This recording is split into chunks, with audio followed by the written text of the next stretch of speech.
Friends, स्वागत है आपका नेशा एकेडमी में। तो गाइस, आज की क्लास मैं फिर वही कहूंगा कि अच्छी होने वाली। क्योंकि अच्छी होने वाली क्योंकि हर एक क्लास के पीछे लेवल लगता है, हार्ड वर्क होता है, तब जाके एक वीडियो बनता है।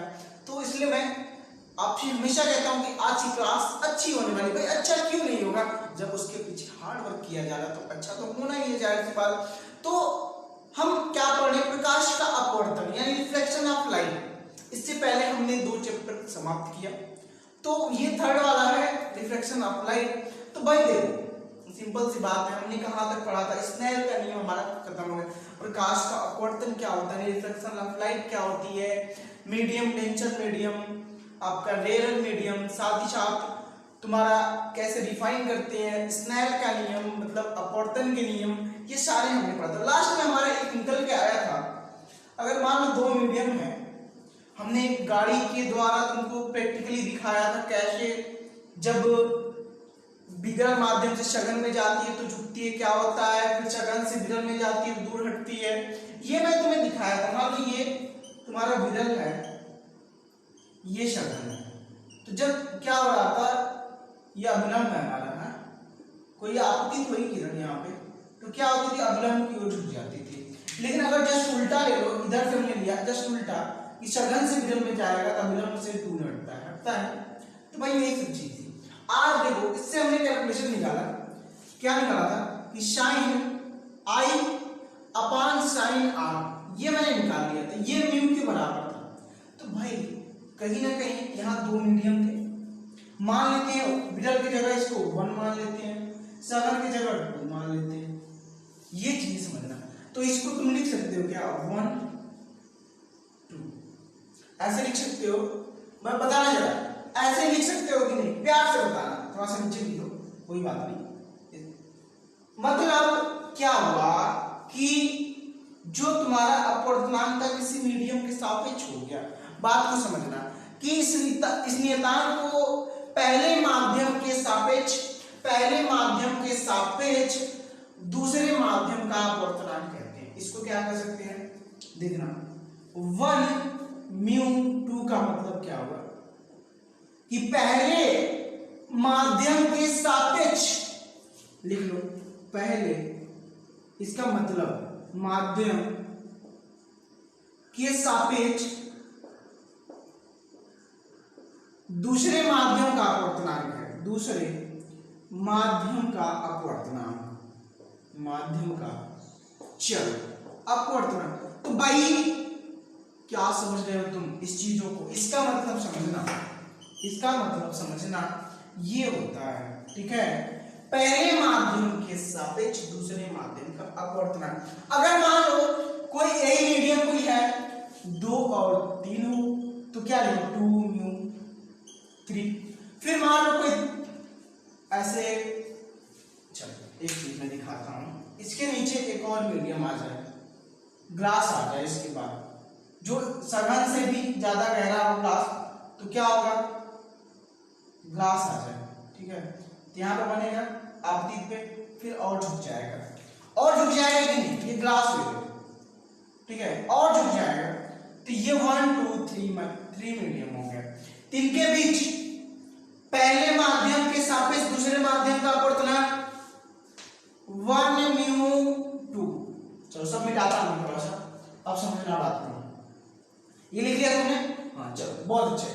अब देखो ये हो गया, अब इसका लो, इसका लो भाई, पहले विरल फिर शगन यानी 1 2 3, फिर से तो स्टार्ट होगा 3 के बाद 1 2 3 ऐसे होता है, लेयरिंग रहेगी उनके बीच।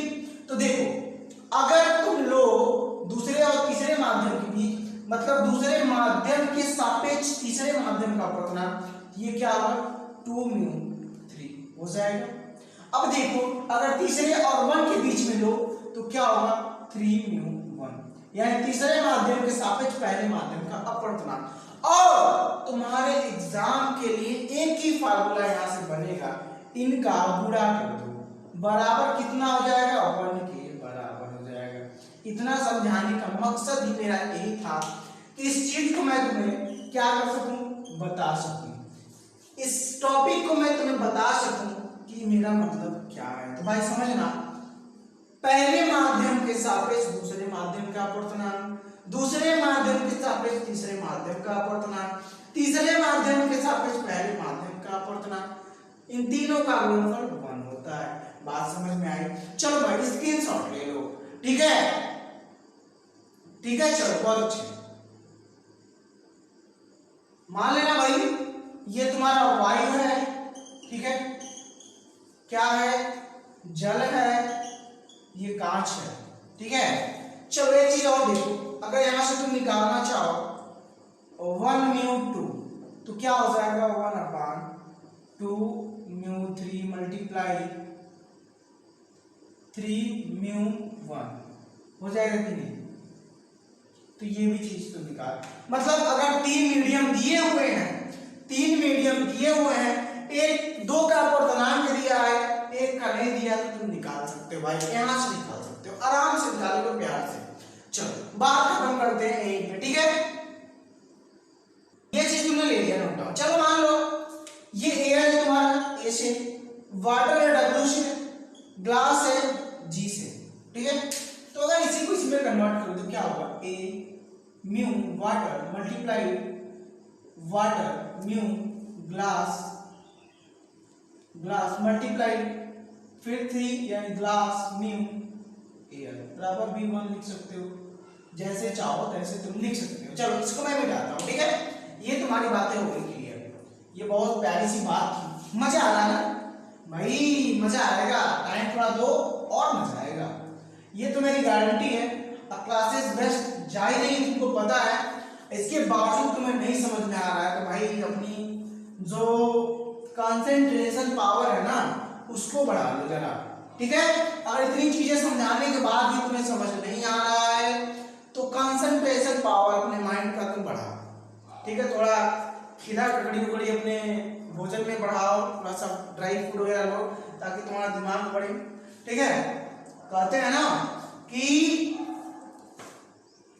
जितना दिमाग तुम्हारा काजू बादाम खाने से नहीं खुलता उतना दिमाग धोखा खाने से खुल जाता है। तो भाई धोखा खाने का मतलब क्या है, अगर हम एग्जाम में जाते हैं और सब कुछ तुम्हें पढ़ाया गया है, ठीक है, सब कुछ पढ़ाया है, फिर भी तुमने सही से पढ़ा नहीं तो धोखा ही तो हुआ, तुम फिर सीखोगे उससे पहले मैं पहले ही बता रहा हूँ नहीं पढ़ लो, क्या करो पढ़ लो, मजा आ जाएगा, ठीक है।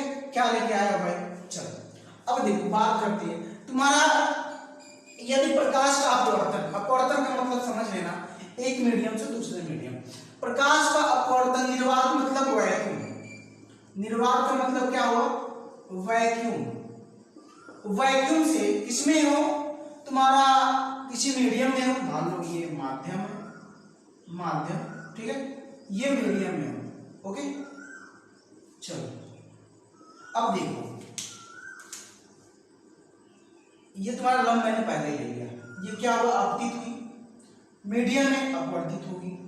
तो देखो जब प्रकाश निर्वात माध्यम से, प्यार से सुनना, जब प्रकाश निर्वात माध्यम से, निर्वात से किसी माध्यम में अपवर्तित होता है या उसका अपवर्तन होता है तो आपतित किरण की साइन मतलब साइन आई तथा अपवर्तन किरण का यानी माध्यम में अपवर्तित किरण का भी साइन का अनुपात जो होता है उसको कहते हैं निरपेक्ष अपवर्तनांक। देखो किसी मीडियम के सापेक्ष निकाला था हमने इससे पहले, वो क्या था, सापेक्ष था, किसी माध्यम के सापेक्ष, एयर के सापेक्ष वाटर का अपवर्तनांक निकाला था, वाटर के सापेक्ष ग्लास का, ग्लास के सापेक्ष एयर का। लेकिन यहाँ पे हम बात कर रहे हैं निरपेक्ष अपवर्तनांक की, किसकी बात कर रहे हैं, निरपेक्ष अपवर्तनांक की, यानी एब्सोल्यूट रिफ्रैक्टिव इंडेक्स। क्या, एब्सोल्यूट रिफ्रैक्टिव इंडेक्स। अब देखो ये क्या है, अगर निर्वात से कोई किरण अपवर्तित होने के पश्चात, अपवर्तित किसमें होती है, किसी माध्यम में, तो उसको कहते हैं निरपेक्ष अपवर्तनांक। और निरपेक्ष अपवर्तनांक y के बराबर भी होता है, y यदि किसी माध्यम में जाती है तो भी तुम्हारा निरपेक्ष अपवर्तनांक होगा। तो चलो देखते हैं, अब देखो बात करेंगे, थोड़ा सा बात समझना मेरी कि मैं क्या कहना चाहता हूं, ठीक है। तो भाई प्रकाश का अपवर्तन तो तुमने करा लिया, ठीक है, इतनी बात समझ में आ रही है। अब देखो, जैसे मान लो जो अपवर्तनांक होगा तुम्हारा, ये जो अपवर्तनांक होगा रेशियो होगा, ठीक है, वो रेशियो होगा, किसका रेशियो, कि निर्वात में प्रकाश की चाल बटा माध्यम में प्रकाश की चाल। बात को समझ लेना कि यदि तुम्हारा निर्वात में प्रकाश आने की कोई चाल होगा, वैक्यूम स्पूल करते हैं, तो मान लो इसकी स्पीड cv है, ठीक है, अगर मीडियम में घुस रही है तो प्रकाश की चाल बदल जाएगी, तो cm मान लो, वो वाले cm चीफ मिनिस्टर वाले नहीं, तुम चीफ मिनिस्टर बना दो इसको भी, तुम लोग छोड़ते नहीं, मुझे पता है, ठीक है, तो cm हो जाएगा।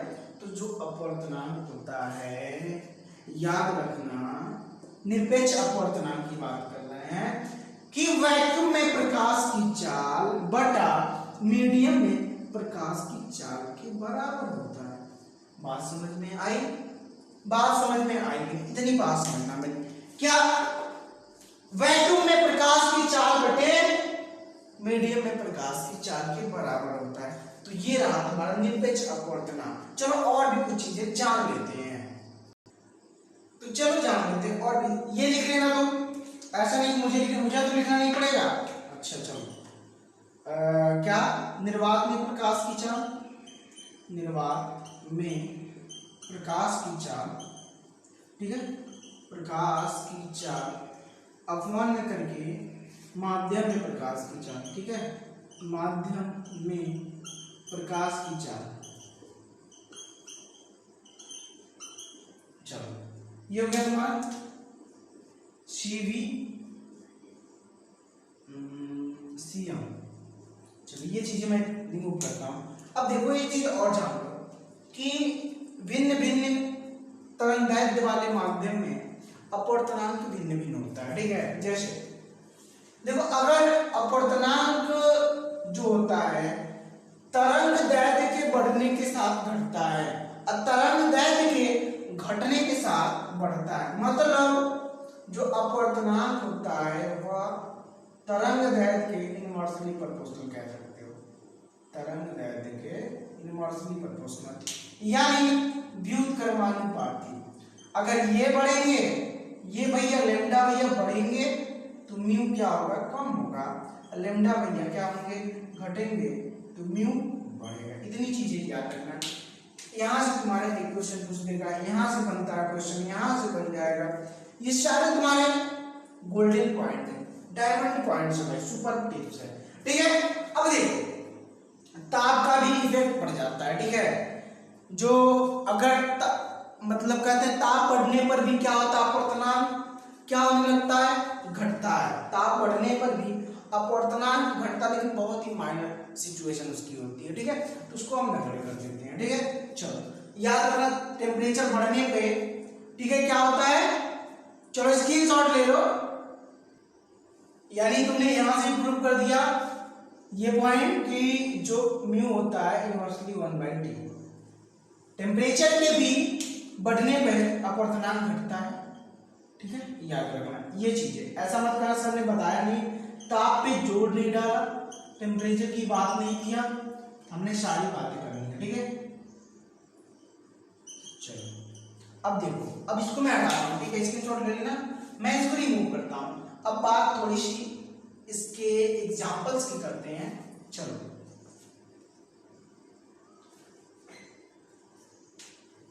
इसके एग्जांपल, जैसे तारों का टिमटिमाना, क्या, तारों का टिमटिमाना, ट्विंकलिंग ऑफ स्टार्स, ओके। तुम्हारा जो फर्स्ट एग्जांपल है, पूछता है कभी कभी तुमसे, तारों का क्या टिमटिमाना, क्या है इसका रीजन, ट्विंकलिंग ऑफ स्टार्स, ठीक है। अब देखो सेकंड क्या है भाई, क्या हो सकता है, जो पानी में डूबा हुआ सिक्का का उभरा दिखाई देना, पानी में डूबे हुए सिक्के का उभरा दिखाई देना। चलो ये हो गया। थर्ड छड़ का टेढ़ी दिखाई देना, छड़ का टेढ़ी दिखाई देना।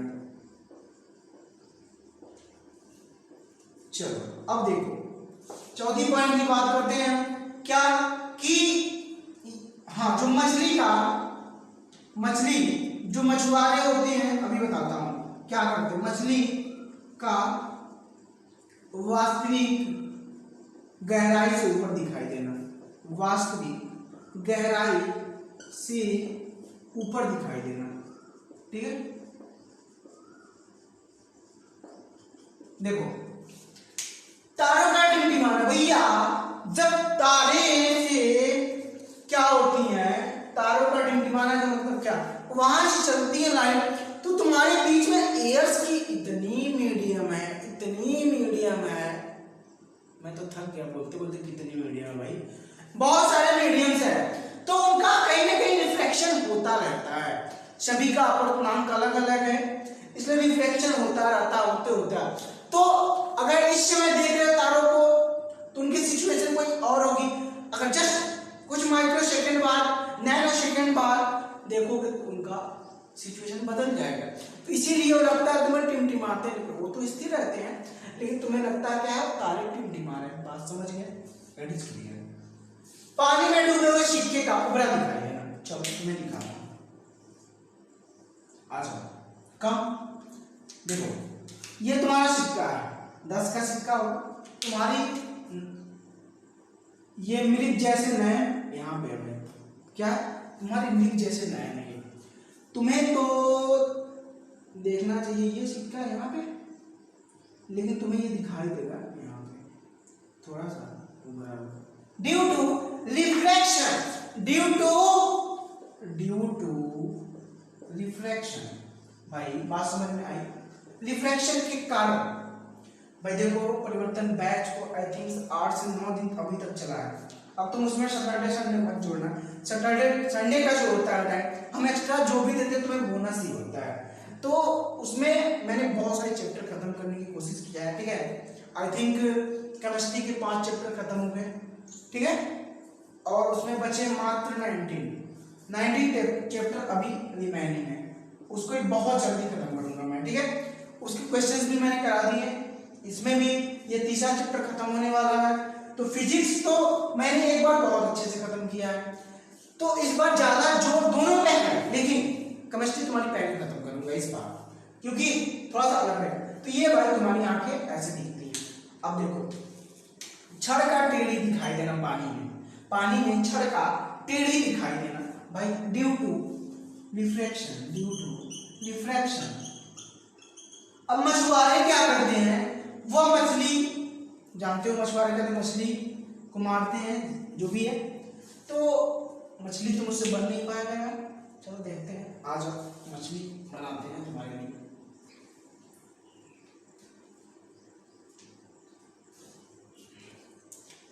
मान लो ये तुम्हारा तालाब है, ठीक है,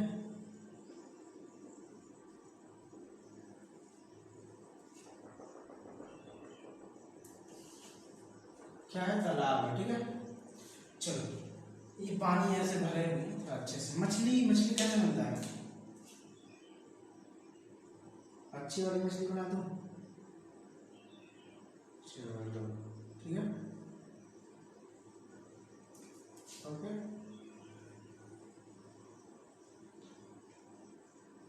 जो भी है हमारी मछली है, थोड़ा मस्त वाली अच्छी वाली है, ठीक है।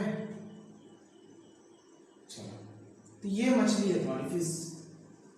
तो अगर मछुआरा यहाँ पे खड़ा हुआ है, क्या है, मछुआरा खड़ा है, बहुत खुश है, क्योंकि क्या इसको मिल गया, इसको मिल गया भैया मछली, ठीक है, इसको क्या मिल गया, मछली।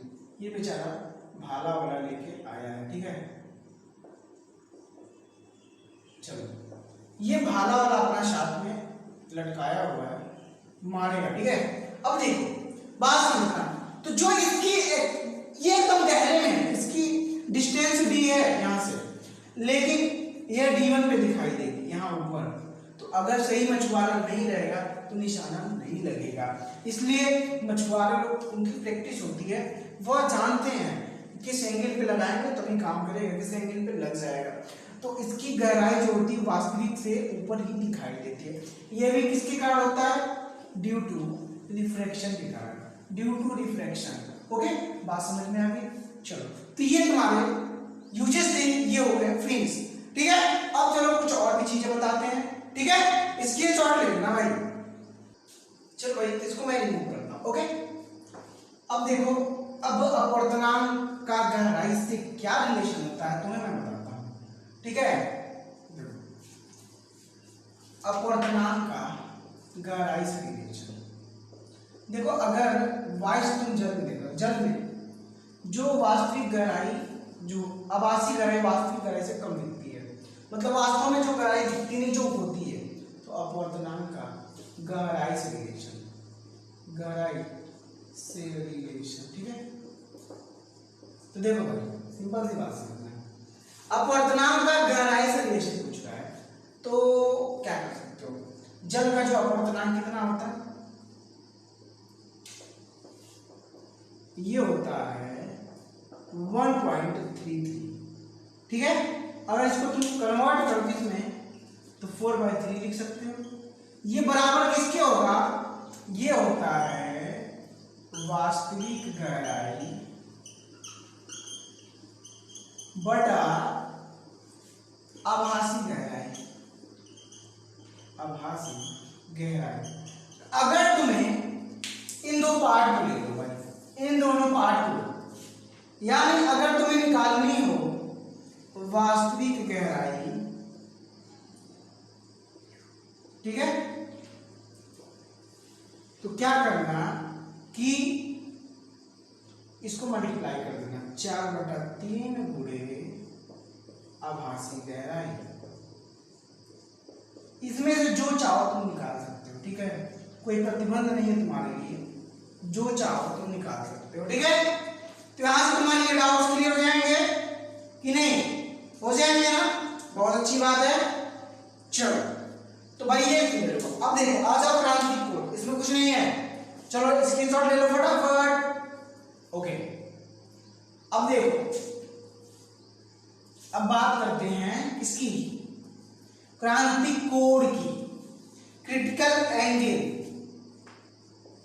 क्रांतिक कोड यानी क्रिटिकल एंगल। ओके, चलो ऑपरेटर इसमें साइड है, चलिए ओके सर, इसमें साइड आ दीजिए। ओके, चलो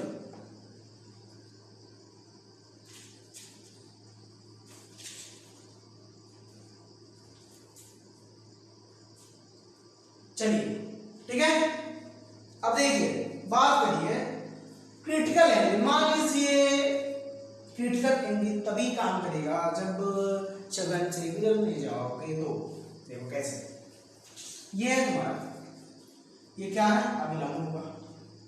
ठीक है, अभिलंब होगा। अब हमने एक कोण ली, एक किरण लिया अभिलंब से, ये आई होगा ना। अभिलंब और आपतित किरण के बीच का जो एंगल होता है, क्या होता है? Incident angle. तो भाई जब तुम सघन यानी टेंचर से विरल में जाओगे यानी रेयरल में जाओगे, तो अभिलंब से क्या होगा कि दूर हटेगा, यही कंडीशन बनती है। चलिए, अब हम क्या कर रहे हैं? आई का मान बढ़ाते जा रहे हैं। बढ़ाने का मतलब अब हम यहाँ पे आ गए, फिर ये यहाँ पे जाएगी। अब एक ऐसा कंडीशन आएगा कोण बढ़ाते बढ़ाते कि क्या होगा तुम्हारा? क्या होगा भाई कि आपतन कोण ऐसा रहेगा कि अपवर्तित किरण ऐसे निकल जाएगी।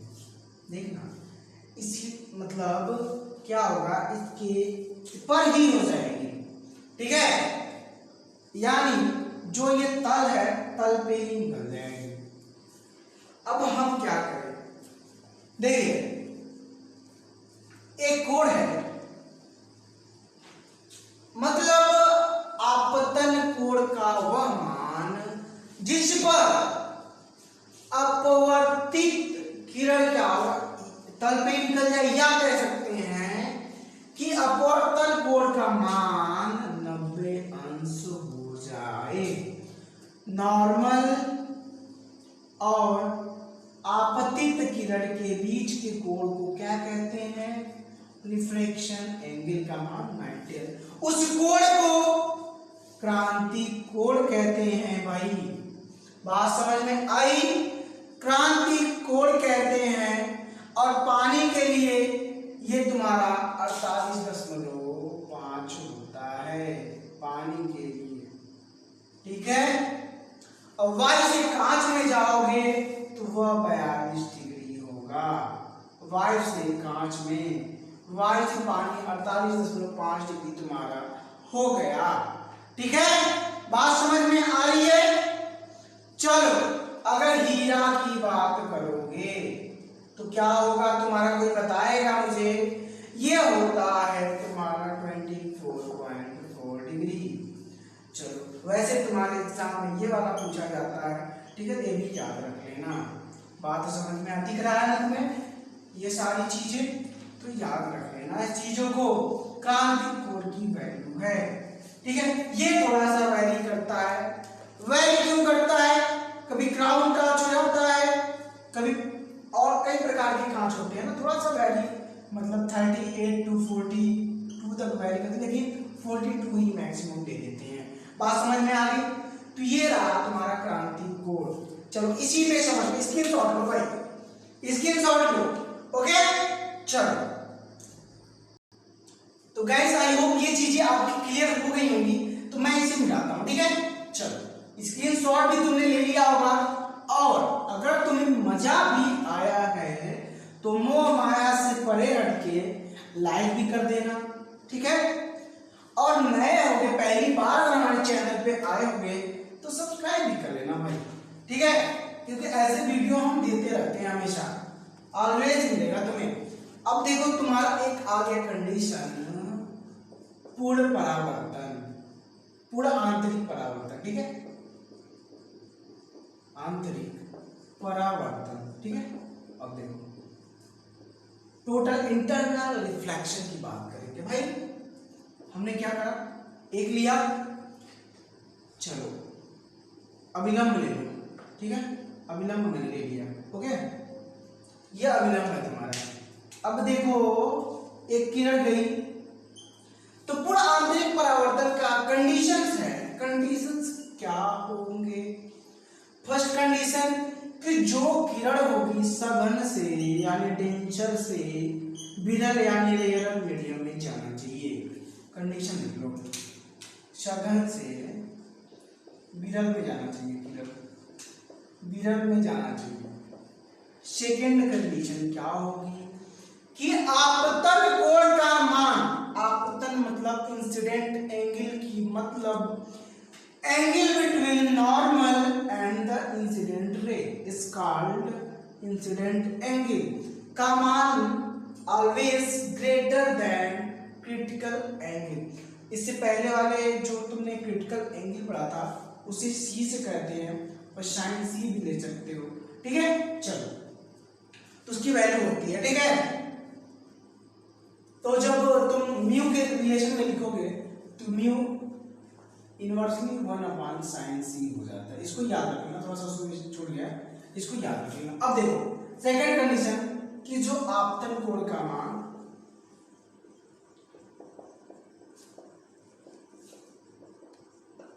क्या होगा? तुम्हारा क्रांति कोण के मान से अधिक होगा। दिमाग में अगर कचरा भरा होगा तो निकाल लेना, तभी ये चीजें अंदर तुम्हारे इनबिल्ट होगी। क्रांति कोण के मान से अधिक होना चाहिए, के मान से क्या होना चाहिए? अधिक होना चाहिए। और क्या कंडीशन होगी? ये कंडीशन होने के बाद जो किरण होगी उसी माध्यम में पूर्ण रूप से क्या हो जाए? अपवर्तित हो जाएगा। उसका अपवर्तन नहीं, परावर्तन कह सकते हैं, उसी माध्यम में परावर्तन हो जाए, दैट इज कॉल्ड पूर्ण आंतरिक परावर्तन, total internal reflection. Total internal क्या? रिफ्लेक्शन। चलो, इतनी बातें समझ में आई नहीं? ये रहा कुछ एग्जांपल्स है। चलो, इसके जस्ट जैसे हीरा का चमकना। ठीक है, बहुत सारे एग्जांपल्स तुम्हारे हैं, तुम्हारे लाइफ में देखने को मिलेंगे। चलो इसके बाद इसको स्क्रीनशॉट लो, मैं बताता हूँ। ठीक है,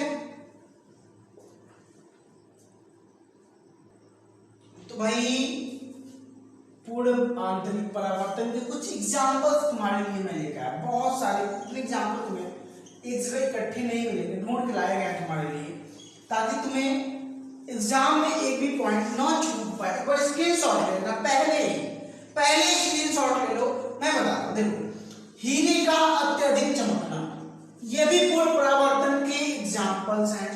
रेगिस्तान में मरीचिका, ठंडे देशों में मरीचिका, कांच का चटका हुआ भाग का चमकीला दिखाई, प्रैक्टिकली चीजें हैं। प्रकाशित तंतु का चमकना, पानी में हवा भरे बुलबुले, काली से पोता हुआ गोला, पानी में डूबी हुई कांच की जो नली होती है। These are examples belongs to total internal reflection. Have you understood? ये सारी चीजें कहाँ बिलोंग करती हैं? टोटल इंटरनल रिफ्लेक्शन की बात करती हैं। जैसे यानी सघन माध्यम से जा रही है, उसी माध्यम में अपवर्ड क्या हो जाएंगी, परावर्तित हो जाएंगी। इस कंडीशन में, इन जितने भी कंडीशन से साथ हो, इनमें प्रत्येक में आपतन कोण का मान क्रांतिक कोण के यानी क्रिटिकल एंगल से अधिक होगा। बात तुम्हारे भेजे में जा रही है, जानी भी चाहिए, नहीं जाएगी तो समझ लेना तुम्हें खीरा खाने की जरूरत है। ठीक है, तो भाई, और हाँ थोड़ी सी एक बात है, क्लास 10 की क्लासेस चलने वाली है, जिसमें बहुत सारे चीजें तुमको प्रोवाइड किया, आपके जूनियर्स, अपने भाई, अपने छोटी बहनों को सबको बताया कि क्लासेस चलने वाली है। ठीक है, चलो इसके बारे में बताऊंगा कौन कौन पढ़ाएगा लास्ट में, बहुत ही इंटरेस्टिंग होने वाली है। ले लो स्क्रीनशॉट। चलो इसके बाद हम पढ़ेंगे अप्रिज्म की बारी आ गई है, तो गाइस लाइक करो फटाफट, क्योंकि I am just going to start the prism. What is prism, what is the prism angle, क्या होती है, क्या उसकी relation between the angle of the two, क्या किसी एंगल पे रहे चीजें। अब देखो बात को समझना कि प्रिज्म एक समान पारदर्शी माध्यम है जो कि एक एंगल पे झुके होते हैं, यानी कह सकते हो दो एंगल पे झुके हुए अपवर्तक तल हो, दो अपवर्तक तल हो, ये अपवर्तक तल कहते हैं। यहाँ पे किरण गिरेगी तो अपवर्तित हो जाएगी। तो किसी एक एंगल पे लगे हुए, बने हुए क्या अपवर्तक तलों के बीच एक पारदर्शी माध्यम में क्या हो, तो जो ये फिनोमिना बनती प्रिज्म कहलाता है। मतलब प्रिज्म क्या है, एक एंगल पे झुका हुआ पारदर्शी माध्यम है, क्या है, एक कोण पे झुका हुआ, एक कोण पर झुका हुआ पारदर्शी माध्यम है। पारदर्शी का मतलब ट्रांसपेरेंट, एक माध्यम ऐसा होता है अपारदर्शी जिसमें आर पार नहीं देखा जा सकता, ये पारदर्शी हो। चलो इसको मिला देते हैं, ये नाम दे देंगे ए, अब बी, ये सी। ये देखना भाई, ये अपवर्तक तल है, ये जो है ना अपवर्तक तल है, इस पे अगर किरण गिरती है तो अपवर्तित हो जाती है। अब बात को समझो, ये तुम्हारा क्या है, प्रिज्म कोण होता है। ठीक है, याद रखना ये प्रिज्म कोण है। एक किरण ऐसे जा रही है, ठीक है, देखो किरण गई तो ये कौन सी किरण होगी, आपतित किरण होगी। ये क्या है, एक पॉइंट मान लो, इस पे आपतित हुई तो इस पे एक अभिलंब खींचा जाएगा। देखना सीधा खींचना पड़ेगा, ठीक है, सीधा। तो भाई ये अभिलंब इधर भी आएगा। तो तुम्हें पता है कि जब ये विरल माध्यम है, ये सघन माध्यम है, ठीक है, तो जब विरल से सघन में जाएगी तो अभिलंब की ओर झुक जाती है। झुक गई कैसे झुक गई, पता से जाना तो चाहिए था इसको, ऐसे जाना चाहिए, ठीक है, ऐसे जाना चाहिए था, लेकिन गई ऐसे गई। भाई बात को समझना। अब देखो ये भी क्या है, तुम्हारा अपवर्तक तली है। यहाँ पे भी तुम क्या करो, एक अभिलंब खींच लो, यहाँ पर भी एक अभिलंब खींच लो, पीछे तक निकालो। तो तुम्हें पता है जब सघन से विरल में जाती है किरण अभिलंब से दूर हटेगी, ये नॉर्मल है तुम्हारा n2 n1 मान लो, तो इससे दूर हटने की कोशिश करें तो दूर हट गए। बात को समझना, बात समझ में आई? ये तुम्हारा एंगल है। अब देख लो कि किरण को जाना तो ऐसे चाहिए था, इसको पीछे मिलाओ थोड़ा, जाना तो ऐसे चाहिए था भाई, ये किरण जाना चाहिए, लेकिन जा कैसे रही है? ऐसे। तो ये जो तुम्हें बताया था मैंने कि अपवर्तित किरण और ये जो जाने वाली किरण है, इनके बीच का जो एंगल, वही डेविएशन होता है, एंगल ऑफ डेविएशन, जिसको हम क्या कहते हैं? विचलन कोण कहते हैं। विचलन कोण, एंगल ऑफ डेविएशन कहते हैं इसको। डेल एम हम चाहते हैं बहुत कम रहे, ज्यादा विचलन ना हो, तो डेल एम मान लेते हैं इसको। क्या कहते हैं? डेल एम मान लेते हैं, ठीक है। ये कोण ए हो जाता है। तो भाई जाना चाहिए था ऐसे, जा रही है ऐसे, तो इन दोनों के बीच जो कोण होगा उतना क्या हुई? विचलित हो जाए अपने मार्ग से, अपने पथ से। तुम ही मान लो पॉलिटेक्निक आईआरडी की तैयारी कर रहे हो, कहीं तुम्हारा ध्यान भटक गया, कहीं तुम क्या करने लगे? हिंदी वाला क्या व्यवस्था होता है, संयोग रस के चक्कर में पड़ गए। समझना बात को, मेरी बात में कहां से कर रहा, संयोग रस के चक्कर में पड़ गए, तो भाई अपने मार्ग से तो भटक गए ना, इसलिए संयोग रस के चक्कर में ना पड़ो। अब देखो ये पड़ गए भैया, तो एक रिलेशन निकला अपवर्तनांक में, तो साइन क्या होगा? a प्लस और a प्लस डेल m अपान 2 अपान में साइन एंगल a बाई 2, ये रिलेशन होता है किसके किसके? अपवर्तनांक और विचलन कोण के बीच में। तुम चाहो तो लिख सकते हो अपवर्तनांक और विचलन कोण के बीच में रिलेशन, अपवर्तनांक एवं विचलन कोण के बीच में रिलेशन। टॉपिक वाइज पढ़ते चलो, कोण के बीच क्या होगा? रिलेशन भैया, relation. It is the, download कर लो यहां से अपने माइंड में, क्या करोगे? डाउनलोड कर लोगे, ये तुम्हारा रिलेशन हो गया। तो भाई ये था तुम्हारा पेज, बाकी इससे कोई चीज लेना देना तुम्हारा है नहीं, बस क्या है? डिफर्शन ऑफ लाइट कैसे होता है, कैसे लाइट डिफर्स होती है, उसको बस जानना है। तो इसका तुम लोग स्क्रीनशॉट, फिर मैं आगे बढ़ूंगा। चलो तो भाई अब पढ़ते हैं, ये सेकंड लास्ट टॉपिक है, सेकंड लास्ट टॉपिक कह सकते हैं, प्रकाश का विक्षेपण यानी डिपर्सन ऑफ लाइट। ठीक है, ये सारी चीजें मैंने लिख रखा है ताकि टाइम की सेविंग हो, टाइम की सेविंग बहुत जरूरी है आपके लिए। देखो जब श्वेत प्रकाश, मतलब ये जो प्रकाश है हमारी श्वेत प्रकाश जो आती है, जब किसी पारदर्शी माध्यम, जिसमें क्या है पारदर्शी माध्यम है, से गुजरती है, तो अपने भिन्न भिन्न एलिमेंट अवयवों में वर्णक्रम में बदल जाती है। फॉर्म मान लीजिए क्या नहीं, तुम्हारी ये आपकी श्वेत प्रकाश है, लिख लेना यहाँ पे चाहो तो, श्वेत प्रकाश। ठीक है, क्या हो गया? श्वेत प्रकाश। अब ये ऐसे 7 कलर में बटेगी, 7 देख लो, 7 4 5 6 7 बढ़ गया। यानी अगर यहाँ पे पर्दा लगा दो तो यहाँ पे जाएगी, ऐसे मिल जाएगी, ऐसे। ठीक है, ये किस फॉर्म में जाती है? ये जाती है, याद रखना, विबग्योर के फॉर्म में। ठीक है, किस फॉर्म में? विबग्योर।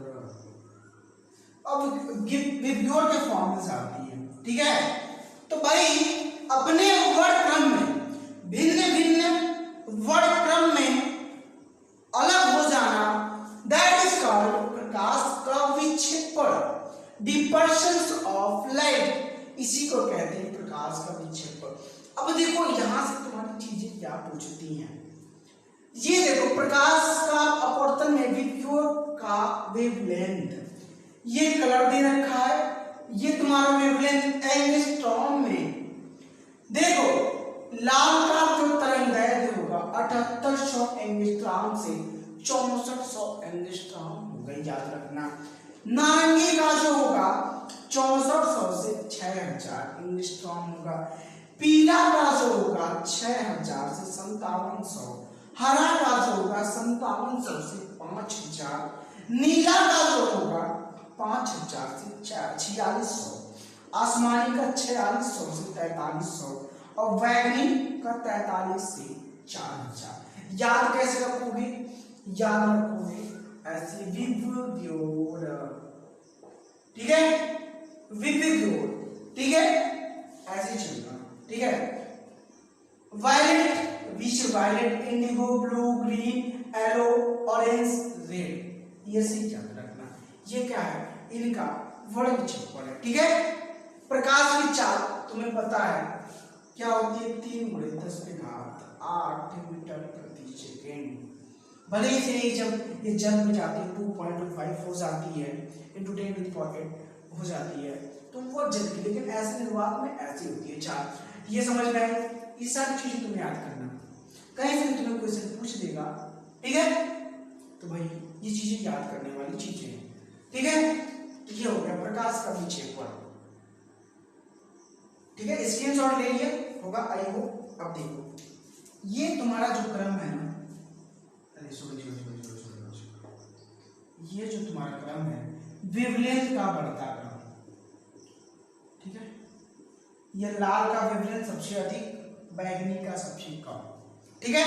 और ये जो क्रम है फ्रीक्वेंसी का बढ़ता क्रम, लाल का फ्रीक्वेंसी सबसे कम, बैगनी का सबसे अधिक, ठीक है। यानी जिसका वेवलेंथ अधिक होगा उसकी फ्रीक्वेंसी कम होगी, जिसका वेवलेंथ कम होगा उसकी फ्रीक्वेंसी अधिक होगी। बात समझ गए? चलो अब कलर्स के बारे में हम तुम्हें पढ़ाते हैं, ठीक है। इसके बाद कलर्स के बारे में, प्राथमिक सेकेंडरी कलर क्या होता है, ये सारी चीजें बताऊंगा मैं। चलो इसको स्क्रीनशॉट ले लो। ये हमारे कुछ टॉपिक्स बचे हुए हैं। पहला क्या है? वस्तुओं के कलर अपारदर्शक, यानी क्या ऑपेक वस्तु का कलर, पारदर्शक यानी ट्रांसपेरेंट ऑब्जेक्ट का रंग, मूल या प्राथमिक रंग यानी प्राइमरी कलर, द्वितीयक यानी सेकेंडरी कलर, संपूरक कलर यानी कॉम्प्लीमेंट्री कलर। तो आज हम पहले की बात करते हैं, वस्तु के रंग, कलर्स ऑफ लाइट। किसी वस्तु का रंग इस बात पे डिपेंड करता है कि उस पे जो किरण आपतित हो रही है, जा रही है, उसमें से वह किस कलर को क्या कर रहा है, अवशोषित कर रहा है, किसको परावर्तित कर रहा है, इस बात पे डिपेंड करती है। उसके जो कलर को अवशोषित कर रहा है उसकी वेवलेंथ की बात पे डिपेंड करती है, तो वो डिसाइड करता है वस्तुओं का कलर। अब देखो, अपारदर्शक वस्तु यानी ओपेक्यू, ओपेक्यू कहते हैं इंग्लिश में, जो ऑब्जेक्ट होते हैं उनका कलर की बात करते हैं हम। तो भाई अगर ओपेक्यू मतलब अपारदर्शक, यानी सिंपल सी बात है, उससे किरणें क्या होगी, क्रॉस नहीं कर पाएंगी, उस पे आपतित होंगी, परावर्तित हो जाएंगी। तो अगर किरण क्या हो रही है, आपतित हो रही है, तो कुछ से उसमें से अवशोषित कर लेगा और कुछ को रिफ्लेक्ट करेगा। तो इनका जो कलर होगा अपारदर्शक का, जिन किरणों को रिफ्लेक्ट किया है वही होगा इनका कलर। परावर्तित किरण का जो रंग होगा, जिन किरणों को इन्होंने परावर्तित किया उसके रंग, वही रंग इसका होगा।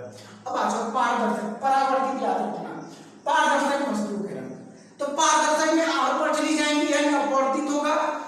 तो भाई पारदर्शक में क्या करेगा, किरणें पड़ेगी उस पर, कुछ को क्या करेगा, उसी माध्यम में भेज देगा और कुछ किरणें अपवर्तित हो जाएंगी। तो जो किरणें अपवर्तित होंगी उनका जो रंग होगा वही पारदर्शक वस्तु का रंग होगा। बात को समझना। अपारदर्शक वस्तु में जो किरणें परावर्तित हो रही थी, जो किरणें रिफ्लेक्ट हो रही थी, अब जो कलर उनका था रिफ्लेक्टेड रेज का, वही कलर अपारदर्शक वस्तु का होगा। इसमें पारदर्शक में क्या होगा, जो किरण अपवर्तित होगी वही किरण, जो किरण, उस किरण का, अपवर्तित किरण का जो रंग होगा वह होगा पारदर्शक वस्तु का रंग। प्यार से समझना, मूल या प्राथमिक रंग की बात कर रहा है, मूल या प्राथमिक रंग की बात कर रहा है। तो भाई तुमको पता है लाल, हरा तथा नीला, लाल यानी रेड, हरा और नीला वाले कलर को क्या कहते हैं, प्राथमिक रंग कहते हैं। भाई क्या कहते हैं, प्राथमिक रंग। This are called primary colour, याद रखना, प्राइमरी। अब तुम्हें बहुत ड्राइंग मिला के कई रंग, अलग अलग रंग बनाए होंगे, इन तीनों को मिला के कई रंग बनाए होंगे। तो भाई द्वितीयक रंग यानी सेकेंडरी कलर की बात करो तो अगर दो प्राथमिक रंगों को मिलाने पर तीसरी रंग प्राप्त होती है, that is called secondary colour. ठीक है, सेकेंडरी कलर। अब आ जाओ संपूरक, बना के देख लेना तुम संपूरक रंग की बात, कॉम्प्लीमेंट्री कलर।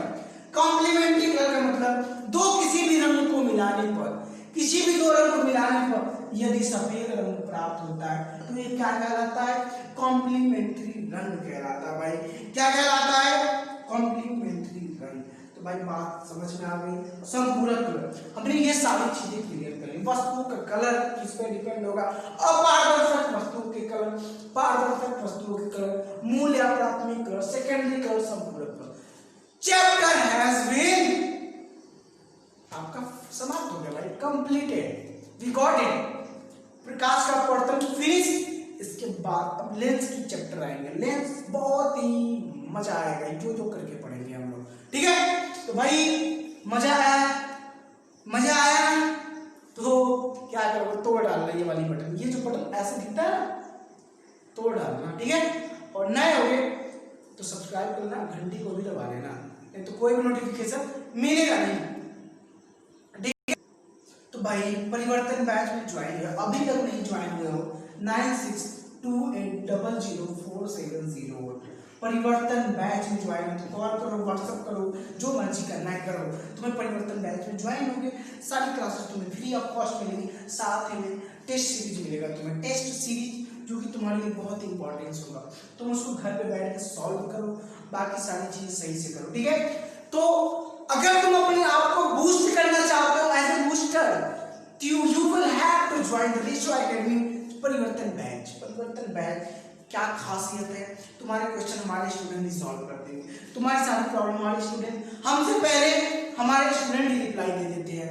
क्लासेस कब चलती है, इस क्वेश्चन का आंसर क्या होगा, वो अपने भी सॉल्व करते हैं। अच्छे स्टूडेंट है सारे के सारे, कोई भी एक भी बैड स्टूडेंट नहीं, सभी गुड स्टूडेंट है, जो पढ़ने वाले हैं, जो पढ़ना चाहते हैं, वो कुछ करके भी दिखाएंगे। तो चलो सबके लिए all the best guys and bye bye, take care.